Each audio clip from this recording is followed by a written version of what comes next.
Welcome to the In Summary Podcast. I'm your host, Nathan Dozier, with Dallas Lansanese. and Or Baton. And today we'll be talking about seasonal affective disorder. We'll also be talking a little bit about burnout as well. Yeah, so let me tell you, when I looked these things up, let's start, like you said seasonal affective disorder first. Let's start there then. Sure. One of the first things I saw was that it's rare for people under the age of 20 to experience seasonal affective disorder. So it starts more in like adulthood. And I was like, huh. And I started thinking about like, does that relate to the experiences that I've had as an individual? And I mean, the quick answer is, yeah, I was a happier child. But but the actual reflection there, yeah, I definitely didn't notice like seasonal changes as much as I do currently when it comes to just the days. When the days are shorter, it's really unfortunate when I go to work and it's dark, and I leave work and it's dark. And I'm just sitting there and I'm like, wow, the only time I saw actual light was through my office window inside. That never clicked, especially because like I'm thinking about like school ending earlier than work and currently for us. I could be misspeaking for you or others, but I remember like I'd be getting home from school before I had extracurriculars and sports that I was involved in. I'd be getting home from school at like 3:45, and that, regardless of the time of year, is still going to have some sort of like actual sunlight coming from the sky. Now work, if you end your day on traditional hours around 5 p.m., that, depending on the time of year, is dark. Just thinking about that specific fact, that little like fact right there, I'm like, yeah, like no, it makes sense that this is saying that seasonal affective disorder hits when you're an adult. But No, I fully agree. Also, for those who don't know, seasonal affective disorder, more commonly known as seasonal depression, it's a type of depression that happens on certain seasons of the year. For a lot of people, it's either fall or winter. More of the foliage and life around you slowing down. And then that's also the seasons where the daylight becomes less and less, and that changes a little bit of a chemical thing in some people's brain that leads to depression. Lots of people get light therapy, antidepressants, and things like that to help mitigate seasonal affective disorder. yeah, it's crazy actually. I didn't realize how much like I know currently, and I knew growing up, just like personality wise, very extroverted, very like people centric, very like get that energy from others type of person. And then yeah, you make the comment, yeah, and then you kind of notice this when there's just like a lack of individual, especially on a college campus. Like if you were someone who stays home or stays on campus during break time or whatever, just because of any sort of reasons, then there's just a lack of individuals around, not really much people to be around, and you're just like, wow, this is something else. No, I like, and now just like thinking back and like reflecting, like, yeah, because I would always stay on campus during break. My undergraduate institution, there was like a few halls that allowed this, but the hall that I lived in, the majority of my time at that institution was like a break housing hall. And so part of your fee for living in that hall was there's a little additional because like then you could stay over for technically no charge, but you're already paying for it, but regardless. And so I would stay over most breaks, or like ghost weekends when it was like a long weekend, whether it was like a 3-day or a 4-day and people are going home, and I'm like, why where y'all going? Can I join kind of thing? Can I see your family? More people to meet and hang out with. It's interesting. Yeah, you brought up light therapy, and I've never heard of that. And so I did a quick search just now, actually just putting like you sit near a light box or a lamp which emits bright light, like literally just being like in the light assists or is like a type of thing that can help with this. And I was like, huh, that's cool, interesting. I'd be just laying in my bed in the dark and I'm like, maybe I should turn on a light above me. Just interesting. I think I'm putting UV light on my shopping list for today. Yeah. And oh my God, like just I'm thinking of like having a cute little like desk lamp. I'm thinking of like Pixar now. I think something that's also interesting is I have bought one of those sunrise lamps. And I'm a light sleeper, but like I didn't even put light like a sound on with it. And this morning I even woke up just with the light in my room. So that's always very interesting that I found out. But what I was also going to mention too is, if I remember correctly, our institution where I work at does not allow that for our residents to have in our buildings because it's a fire hazard, because it's like a large concentration of light on one thing. So I also think while we were talking about that, I was thinking like, how does this affect our students, right? Too, like it affects us, but our students, like Nathan was talking about, like coming into college might have it. So what can we do then? Like, because my residents can't have the sun lamps and things like that. That not that they don't already, but they shouldn't have those, right? And if they're following the rules and our policies, they won't have them. So what else can we do for them that'll help? But I know, like professionally, in my personal life, that lamp to add on to that has helped a lot. Like even just like waking up, I'm like, oh, this is nice. Like I'm like waking up with the sun, even though the sun's not coming up for another 2 hours. I'm like, this is good. I've also seen a lot of the sunrise lamps, and I think a year or two ago, one of my coworkers asked or was telling me that he uses it, and it's just completely changed his sleep. Not in a way that is so drastic that it changes everything in his life, but enough that he doesn't feel anxious the first thing he wakes up. And that sounds really nice because waking up to a blaring alarm, I'm used to it and it doesn't bother me, but it probably would be nice to gently wake up like humans were intended, with a nice chirping of birds and the sun slowly coming into your frame, I guess. I do feel like I wake up all the time and I'm like, wait, why am I awake? I'm like, I'm more like questioning why I'm awake rather than I'm like, oh my gosh, whoa, hey. And I'm thinking like, because you bring up a good point, Cole, with how can we potentially assist and support our students that may be going through this as well. And I'm thinking like the functionality of how are we having lights on and off in common spaces and hallways and stuff? And would it be beneficial for some sort of timed sort of lighting where, and I know some buildings do this, some don't, but where you hit like 11 and then lights automatically turn lower or off or whatever in common spaces, and you hit a certain time in the daytime and the opposite happens where they pop back on.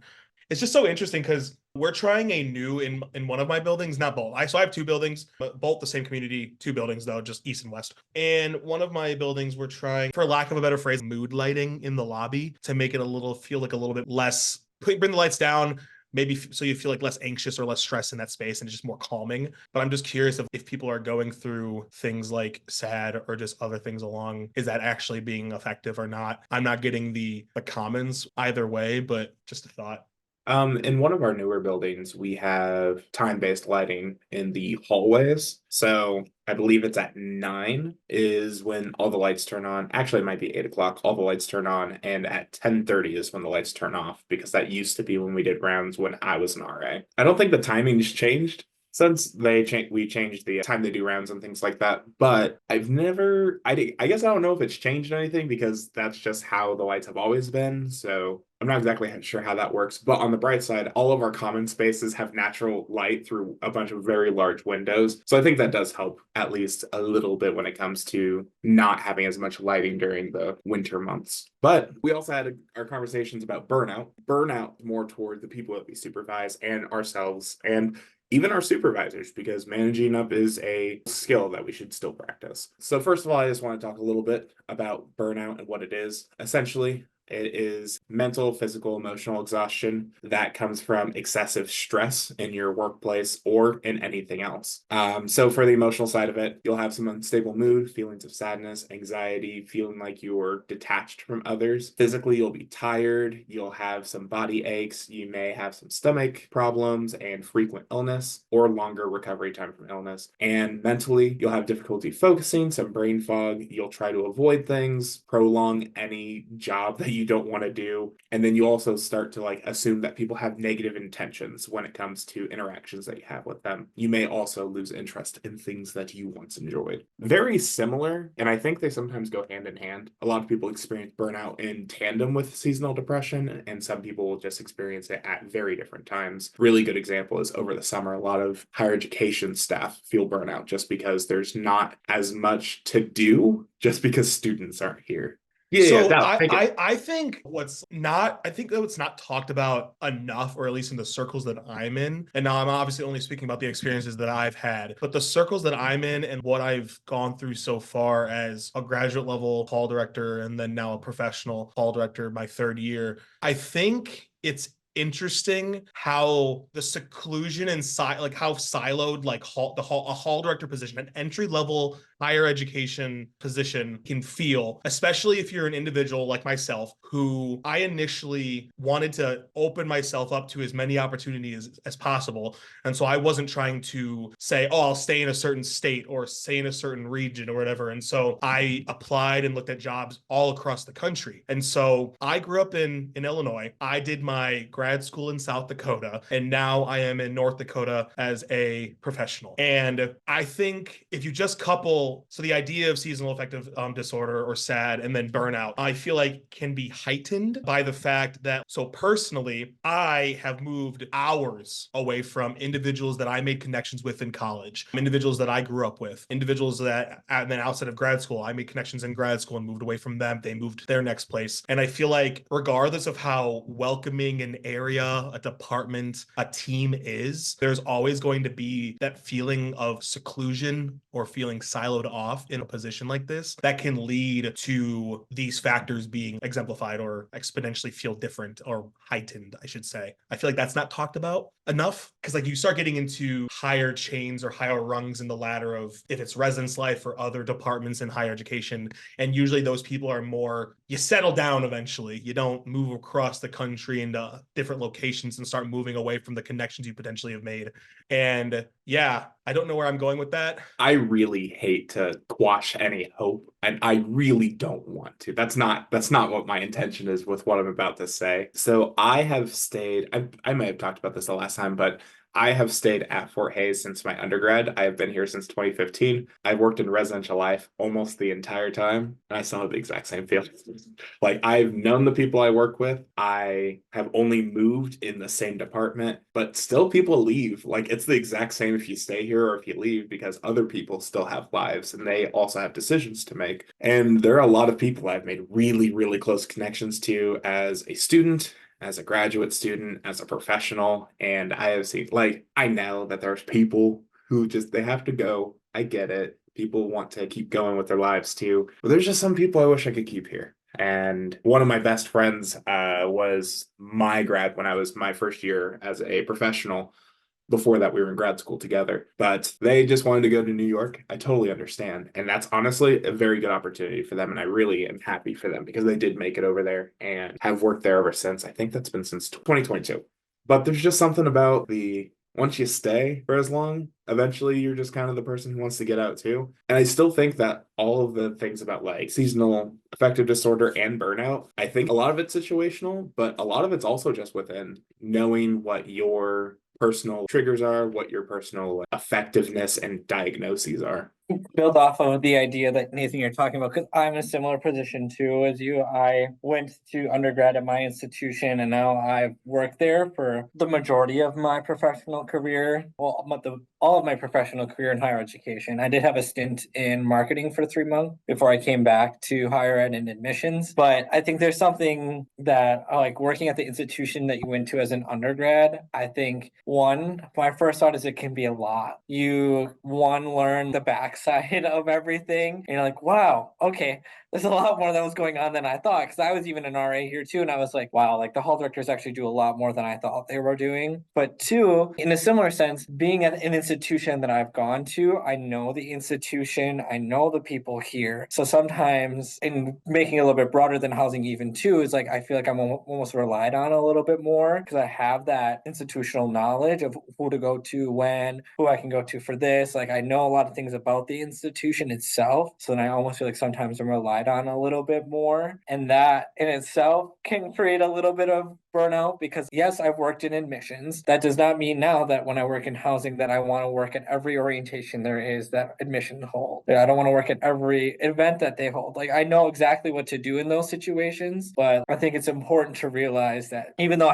we have all this institutional knowledge, like others need to learn it. And so that we can have a break from it too, because it sometimes leads to apathy for your institution that you once loved. I know sometimes I get to a point where I'm like, man, do I even love this place anymore? Which is like sometimes sad. I'm like, dang, I used to love this place. But I'm like, wow, what's happening? Which is a whole different conversation. You know, the worst part about that is, so I was in the music department and I was their person who recorded all the concerts. After me, they didn't replace me. So as I was a professional grad and going into my professional career, I was still being contacted by the music department asking me to record things. No, no, I enjoy recording for the record. That is not an issue. It will never be an issue. I enjoy going to concerts. I enjoy seeing what's going on in the music department. But it is one of those like, because I'm here, I feel like they won't replace me until I'm gone. And I think just as much as we try to let go of like the places we work, the places we work also kind of need to let go of us, especially for staying in the institution. And I know that residential life here has been very good about anyone who has started in res life and then worked across campus has been pretty much, we'll ask questions if we absolutely have to, but hard boundary. We try our best not to. I will say, I also feel similar things now. Like I said, I'm a third-year hall director here. Depending on the decisions of some of my coworkers and where their next steps are going to be and if they're going to stay in the job or not, next year I might be the most senior hall director here, which is wild just to think about because it feels like I just got here. But that does come with me having a lot of experience and knowledge on the position and like how the institutional processes work and what we can do, what we can't do, et cetera, et cetera. And so I feel a same way sometimes of people feeling like they rely on me to do things, which they can, but then a lot of people can come to me with things and that can cause burnout because if I'm getting a bunch of people from the top or above me coming to me with things because they can rely on me, my peers and as well as students, it's just a lot for one individual to have all these people coming and asking for requests. But I will say, on your point, Nathan, how you still are doing stuff for your music department and like, yeah, you love doing that. And I love that for you. It's kind of like, I don't know what the word is, but it's kind of like the fact that they can still trust you and you still do a good job at it, regardless of like the position that you're in. That's kind of nice to hear though, from the individuals that are asking. It's like, it's a pro and a con. Like at least personally, like people come to me because I have been here a while and I know what's going on. I appreciate them doing that, but also like the flip side's like, give me some time alone away from that, you know? And one more thing that I have in my brain is I'm looking at, as we're speaking, I'm doing some other looking at like information about job burnout. And one of the possible causes or whatever that I see is a lack of support, whether it's from above, peers, below, whatever it is. And I feel like another just extension of thought that comes with being here for a while and knowing what I'm doing is sometimes when I ask questions, I hear, oh, you could figure it out. You've done it before. And like, I love that you have that confidence in me. I love that. But also I wouldn't be asking the question if I didn't need some sort of support. And so thank you for believing in me. But right now I don't believe in myself. So if you can help guide me a little bit, that'd be great. I also had a similar experience like that where I asked a question and then I was just told, "Oh yeah, you'll be able to figure it out." And I was like, I'm asking for a reason. I have no idea what I'm doing." I mean, eventually, yes, I figured it out, but I was like, it would be nice just to not have to think about it for a second. I would assume you know because you're above me. But I think building off of that is this idea I've been thinking about while we're chatting in our profession. I feel like in housing and residence life, at least, I feel like one, we're kind of like always on. Like whether it's on call, we're always there for our students, which kind of leads into my second point is that I feel like in this functional area, we give, give, give, give, and give. We almost, I would dare to say, I have a hard time saying no because we're often the department looked at. I always joke that I'm like, oh, I'm the parents of the students, right? And it goes back to the history of why there are residence halls because, you know, the old colleges wanted, was it in locum parentis or something? So in place of parents, that's why they had us. So now, like, I feel like I'm being that. And so it's hard to say no. So I wonder like what y'all's thoughts are on that. And like, is that a problem we're also facing is like we don't know how to say no? And although we can be good at setting personal boundaries, departmentally, are we good at saying no? Are we personally bad at saying no? What are y'all's thoughts on that? Oh, it goes back to, well, I guess just me as a person, but just thinking of like my level of experience. I feel like it was almost easier for me to say no to a request when I was a first year. Regardless, like you so, and it's that feels backwards sometimes because people think they come in and they're like, I have to say yes to everything. I didn't personally feel that way because, like, again, like because I don't know what's going on, or I just didn't have that just knowledge of things or whatever. I was like, no, I'm good. I won't. Y'all got this. Y'all can do this, you know? And then now, because I am almost the most senior hall director here, we have someone or an area that needs coverage, or we need support on a task, or an extra committee gets created because we need to get things done, or whatever it may be. I always find myself saying, I got you. in the moment and afterwards, when it's completed, when I say yes, and after I'm done with it, I'm like, oh, that I am appreciative that I was a part of this. Sometimes in the middle, I'm like, damn, I really said yes again, huh? I am very well known for being someone who says yes when he shouldn't have, just because I'm really bad at disappointing people. And I think I'm learning. I'm getting a little bit better about it. I've learned that leadership isn't just saying yes to people, it's disappointing everyone at a rate that you can accept. That's just the best form that I can give. But no, the you were saying, Cole, how you're wondering if our institutions as like a residential life have potentially issues saying yes. I think we as a university, of my own opinion, may have an issue with saying yes a little too much. We have a lot of situations where there might be students who aren't quite going through our process and they want to leave a housing situation. And if they go through the right channels, or correction, if they go through the wrong channels and get way higher up than they should have been in the first place before they've even asked us, sometimes there's a chance that they get that. One way or another, it just seems like there's a lot of different ways that students can go where it just irritates the right people. And if that's the case, then things happen. Those are not the people you need to irritate. But overall, we just have a lot of times where that's the situation. And we are a university because we're affordable, because we're in Kansas, then there's only like 5 or 6 places to pick from. And out of all of them, like there's probably 3 that people really know the names of, which is Wichita, Kansas State University, KSU, and KU. So those are our 3. We're one of the smaller universities too. So we have to be student focused and we have to be kind of yes people because we can't afford to lose students for menial things. If we're going to lose a student, we'd prefer it be something that was completely out of our control. There was nothing we could do. And that's usually like, we don't have their major, not we didn't give you an accommodation for, I don't even know. You're fueling the fire of a soapbox that I could stand on for days because I think about this a lot. I work with our assistant director a little bit, processing room changes or room cancels, things like that. And I think there's this ethical dilemma that I sit with.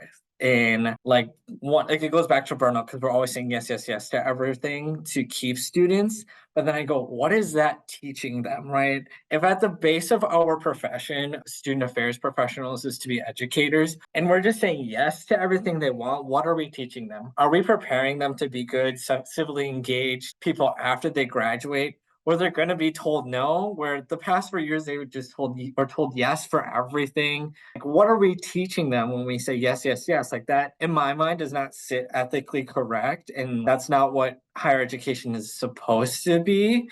We're supposed to be like forming them into responsible adults that can think critically, that can have roommate conflicts and be okay with it without threatening to drop out because their roommate is using their coffee maker too much and they don't want to say anything about it. An ethical dilemma I'm constantly dealing with where I'm like, I get it, we need these students because we're also in a similar situation with the 13 UWs that we're very competitive. So we need all the students we can get to stay afloat and stay financially well. But at the same time, at what cost are we keeping students? Like, are they mental health? Are we teaching them anything? Like, so many things just for a bottom dollar. And I really don't think that we don't do the absolute value assessment of this because this contributes to burnout. Like it does. If let's say a hall director gives a student an answer, the student goes through the wrong channels to go way higher up than they're supposed to. And then that hall director's decision gets overturned, even if they were right, makes them feel like they did something wrong. And they followed policy and procedure completely to a T and they still get their decision overturned. And it makes them feel like they look like they don't know their job because someone else said something that went against that. And that's frustrating. And I've been a hall director too. Like that was frustrating as a hall director.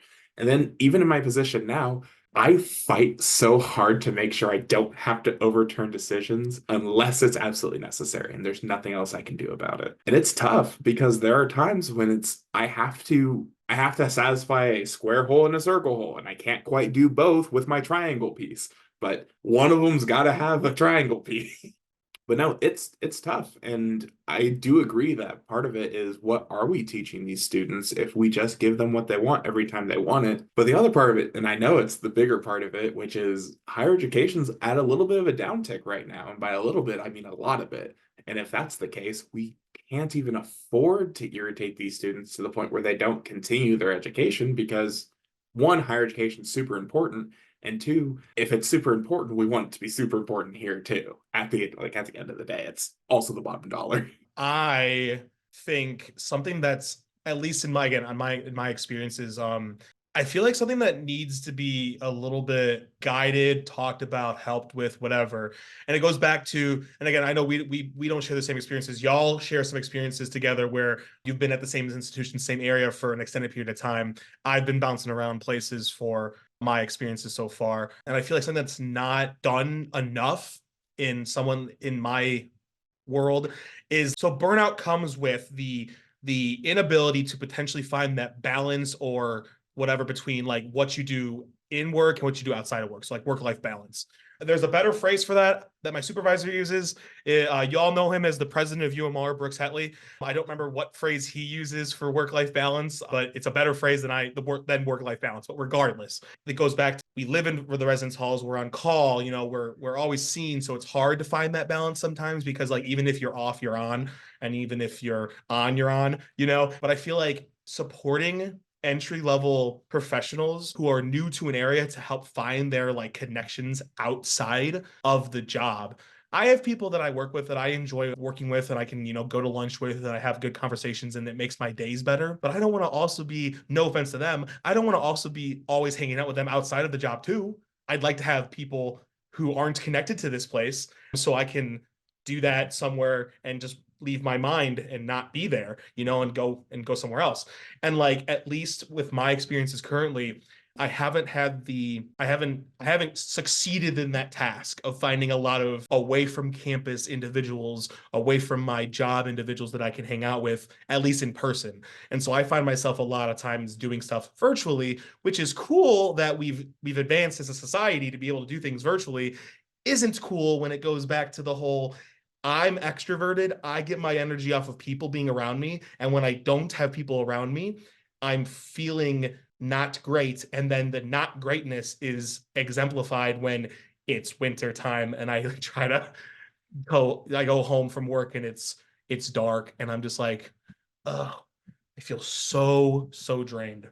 I guess you actually hit a good point of, we should talk more about what can you do to address and potentially try to prevent burnout, which is asking for help, obviously. Like, talk to the people who are around you, talk to your supervisor. I know that it is a risk sometimes to talk to your supervisor. The higher up you go, it's a little bit easier. But as you're in an entry-level position or a mid-level position, which I'm in a mid-level, sometimes it feels like it is kind of risky to ask your supervisor, like, hey, this is too much work. Because at an entry-level position, if that's too much work and it's just your job responsibilities on top of everything else, but one piece of it's too much, then that starts to make your supervisor potentially question, depending on your supervisor. Another one, like, take a break from it. I feel like that's like a surface level like suggestion on how to help mitigate burnout. Taking a break doesn't quite, for me personally, if I'm burnt out on a project, taking a break's not going to fix it as much as continuing to work on it so it's out of my life. But I think the biggest one that anyone has ever said, and I know that we were just talking about it, is focusing more on your hobbies outside of work. I have a unique situation where my wife works for the same department as I do. It makes it very difficult to separate work and life. And we set about 30 minutes outside right after work, and we'll talk about work. Once it hits about 5 o'clock, I'm done. I can't do it anymore. I cannot talk about work for the rest of the night. So I need to move on. She has a great work-life balance because that doesn't bother her at all.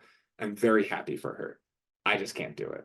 So I guess I was just going to ask, I know you just said video games, but what do you guys do outside of work? Like, what are your hobbies and stuff? I think building off of like what Dallas was talking about, like the idea of like my coworkers, like hanging out with them even outside of work. I think one thing that I learned from being in admissions, and like we would even hang out after work too there. And that's, I was going to say, a little bit more stressful, but it's not. Enrollment's completely different than it is in housing, right? Different kinds of stress, I should say. Well, one thing we always strive to is, if we were to go out together, no work talk. Like, my assistant director in admissions, her husband would always be with us, and we would start chatting about the university, and he would all just look at us, and we knew immediately, like, okay, we need to stop talking. Let's talk about something else. And like that's something that's helped me a little bit. If I do go like hang out with my coworkers after, I'm like, all right, like maybe like you said, Nathan, like we'll chat about work for a little bit, but then like let's talk about something else. Even if it's like political or something, let's get our minds off of work, right? Could be a hot take to do politics, but like let's go, do something. Let's go bowling. Let's go do this, right? Like let's get off campus. I think that's a huge thing for especially live on professionals. Get off campus if you can.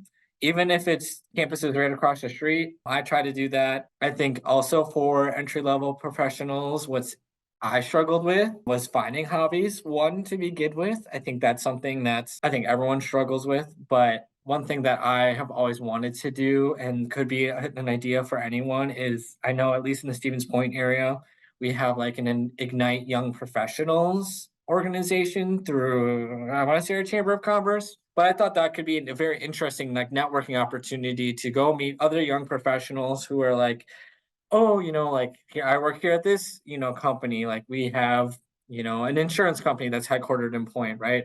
Go learn about what they do and things like that. So then like you're uniting over work, but then your relationship builds off of other things because you can't talk about work all the time because you have completely different jobs. Insurance and university don't really go together. So that's something I've always wanted to do. I know even as a relationship builder in housing, I still get a little intimidated, like building relationships outside of my job. I'm like, oh my gosh, me go say hi to someone, crazy.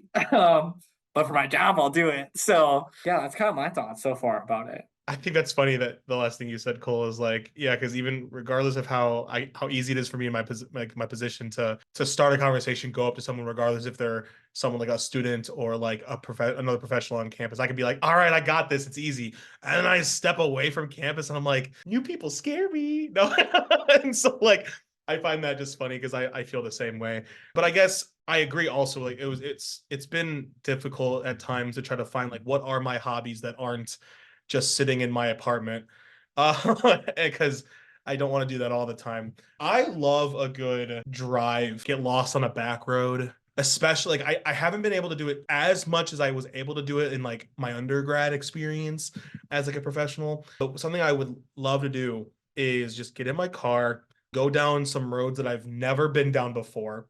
Just keep going until I'm like, okay, maybe I've driven for a little bit too long.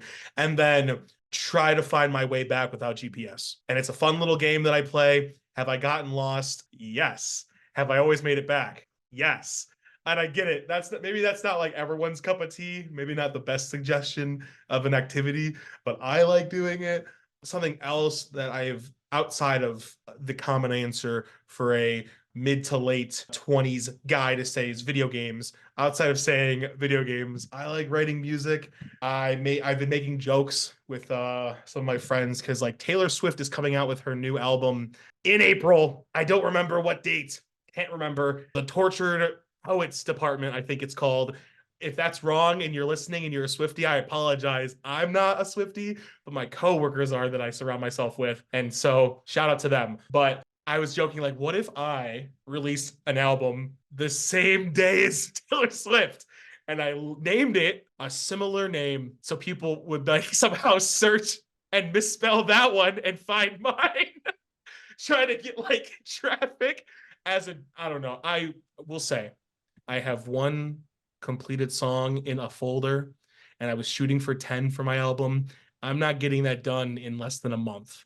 One, you were correct. It is the Tortured Poets Department. Release day is April 19th, 2024. This is not a plug for Taylor Swift. Anyone who already wanted to listen to this album already knew when it came out. So I don't feel like I'm advertising for her for free. When it comes to my hobbies, I also do music. And I think that idea is really funny. That is tempting. I won't do it. I don't think my band would be cool with that, or they'd be all on board. They are hot and cold. But other than music, is this really the right place for me to say I play Magic the Gathering? But I play Magic the Gathering. It's a nice brain exercise. For those who like using their brain in weird ways, more like puzzle solving ways, or if you find yourself as one of those people who likes just brain teasers, Magic the Gathering is a great way to just exercise that brain muscle outside of working and outside of anything, just for something fun. I'm also a person who plays video games. It sounds like we have a lot of similar hobbies. I think those are my main hobbies, mostly those two, but video games too. So like hobbies are great. I think one thing that I've experienced recently that's really helped me is professional organizations. So recently, I had the opportunity to go to ACPA and I was a convention intern there. And let me tell you, I love ACPA. I have never been to NASPA, but I can imagine it's similar. And just being there surrounded by like, even though it wasn't like all housing people, it was nice to be in a student affairs realm where people understood my struggles, understood the things I was going through, and like I could relate with them about it. And it felt very rejuvenating, especially to connect with people my age. Not that y'all are old, but like at least like a little bit like just starting, like really, really new to the profession in student affairs. It felt very good to connect with them. And so I felt like going to those kind of, if people have the opportunity to go to those conferences, I would say go to ACPA, go to NASPA. Want to get you off campus. Two, you're connecting with people across the nation that could be your lifelong friends. Even though I was a convention intern, so it was a little bit easier for me to network with people because I was in a similar position. Even the sessions I went to, I met people from across the country and we would just chat about random things. It was so nice. And now I play Wordle with one of my people I worked with every day, but it's nice to just have those people that you're like, yeah, even though we work in the same field, right? It's great. You understand my struggles, but you don't even work in the same state as I do. So now it is a little bit easier for me to, talk to you about things. I think those are also important relationships to have. And at that ACPA has made me feel reinvigorated to be a student affairs professional because I was able to be around so many different people. And it looks like I am the youngest of the group out of the three of us. I won't drop my age, but I will say I am the youngest. But I think those are almost just as important too, is getting out there and meeting other people that aren't on your campus. I think there are two different types of housing professionals. There are many different ways to categorize them, but the two categories I see are the people who are super passionate and want to stay like involved and want to do conventions and stuff. And then there are people who kind of fall into it. They kind of tripped somewhere and then they got mud on their jeans and then they brushed it off and they looked around them and then they were in an office one day. And that's how I felt in education, just because it kind of fell at the right place because it was a weird transitionary period. Graduating the year of COVID kind of made it easy to stay in higher education because it's the thing I knew best besides what I got my degree in. I find that so funny that you're like, you just kind of stumbled into this because I didn't know personally that I was going to go down the route that I'm currently going down until it was February of my second semester of senior year in undergrad. I originally went to college to be a math teacher. I chose the institution. I know, yeah, I wanted to be a math teacher ever since first grade. I was really good at math. Like it just came to me. I never had to study. I never had to like listen in class. It just popped in my head. I was like, wow, I'm really good at this. And so I went to be a math teacher. My favorite math teacher in high school so I went to Eastern Illinois University for my undergrad. My favorite math teacher in high school went to the same institution. And so I was like, oh, it must be a good institution. I like her and what she does. I'm going to go there because that's where she got her degree. My first math class in college was Calc 2, and I couldn't do it. Oh, well. And my pride, because I've always been good in school and good in class, my pride didn't let me retake the class. And so I said, I'm going to switch my major. And so I switched to business management. What a change. And I got really involved in undergrad, did a lot of things, Hall Gov. I was in a fraternity, et cetera, et cetera. I did everything you basically could do as an undergraduate student on campus, except becoming an RA. I was never an RA.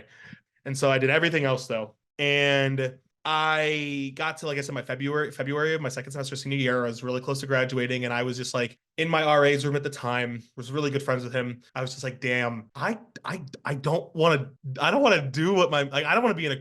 I had some interviews over the phone of like working at like companies. Like I interviewed with, I want to say I interviewed with Google at one point, and it went okay, but it was a 45-minute phone interview, and I was able to answer the questions, and I just didn't want to do it though. It wasn't interesting.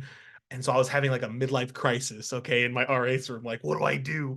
He talked about some things. I went to my hall director, who was like a mentor of mine, and I really appreciate her. I still keep in contact with her to this day. Randomly, I'll text her and be like, yo, this is what's going on in my life. She would talk to me about OPE, the Oshkosh Placement Exchange. And I was like, what? What's that? And so I was told about it 2 weeks before the thing, okay, before like whatever you want to call it, the exchange, okay. And so I signed up for it. I was the last individual to sign up for it because you had mailboxes, and the number of your mailbox was basically the number in which you signed up. Like when you signed up, I had the last mailbox, so I was the last person who signed up. I had 2 weeks to do all this research on all these institutions that I wanted to interview with because I didn't want to go and not be ready. And so it was 2 weeks of no sleep. I basically did not, I had maybe 2 hours each night of sleep because I was doing all this research. And I made my way to the University of South Dakota. It kind of went from there. I think as the professionals that we are and what we do for our students, because a lot of them, like people might also be experiencing some sort of SAD or burnout. And I feel like, I mean, we do this in ways, but just event programming or hangouts in the building that allow individuals to do what they want to do. So you brought up, Nathan, how like you play Magic the Gathering, and like not saying that like we have to specifically be like, let's have a Magic the Gathering night, but just allowing, hey, everyone in this building, if you want to come out from 6 to 9 p.m., we're going to have this space where you can just interact. I know there are some residence halls that are built in a way where they have common spaces that naturally that happens. But like with my experiences, I live in an apartment style residence hall. And so, and we have two types of apartments. We have quads and studios. You can kind of assume the number of people in each space. And so studios can get really lonely. And so trying to find ways where we just doesn't even have to be a board game night or a video game night. It just has to be a let's engage night, patent pending, you know, but like something where we're just allowing this to happen and allowing people to engage, giving the opportunity. And if they take it, wonderful. And if they don't, that's fine too. One thing that I've loved about my current supervisor, I'll shout her out, Julie Zito, love you. If you're listening, you're amazing. One thing that I've really appreciated is Dallas was talking about earlier, like work-life balance, and one thing we kind of use is work-life integration because like live on staff, you have to integrate your life because you live where you work, right? Being on call, and like one thing I've really appreciated that from the start I've taken advantage of is like if you get a 2 hour duty call at midnight, my supervisor allows us to flex that time the next day or throughout the week.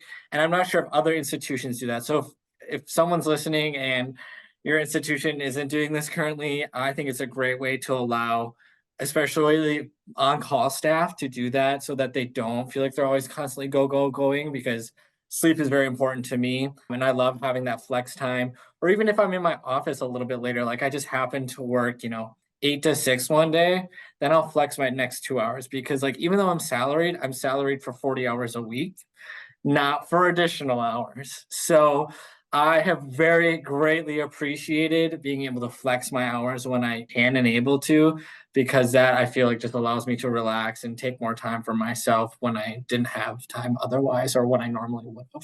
Do your universities flex your time for your meetings that you have at night? Well, like we will naturally, so like a culture thing that we have at NDSU is, so we have typically our RA staff meetings and hall gov meetings happen Wednesday nights, depending on schedules and stuff. But for the most part, that's what we shoot for. And those typically take 2 to 3 hours together, depending on how long the meetings are and like what content there is. And then like culture wise, to compensate for that late night Wednesday, Fridays at 3, we typically leave rather than Fridays at 5. So it's like those 2 hours at the end of the day on Friday, we get back because they were taken from us on Wednesday.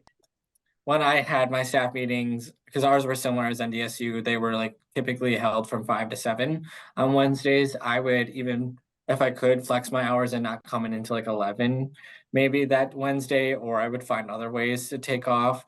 I am lucky enough because I only have a staff of 6 in my building that I've been able to work out our schedules enough that I have my staff meetings during the day now.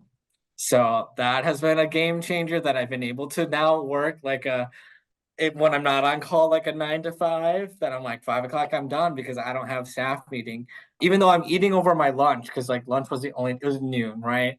I was like, I would rather give up my lunch and we can get this meeting in and done with than work extra hours throughout the day. Like I can have a working lunch, right? I actually have a one-on-one with one of my RAs and we get lunch together because we're going to our staff meeting right after that. And I'm greatly appreciative for that for her, my RA doing that too. So we can kind of pick whenever we want to take off, then just let people know that's we're flexing hours.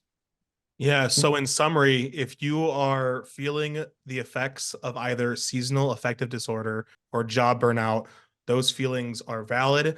But please make sure you are taking the steps that you need to better yourself and better your situation. But that's been the In Summary UMR podcast today. My name's Dallas. The other one was Nathan, and the other one was Cole.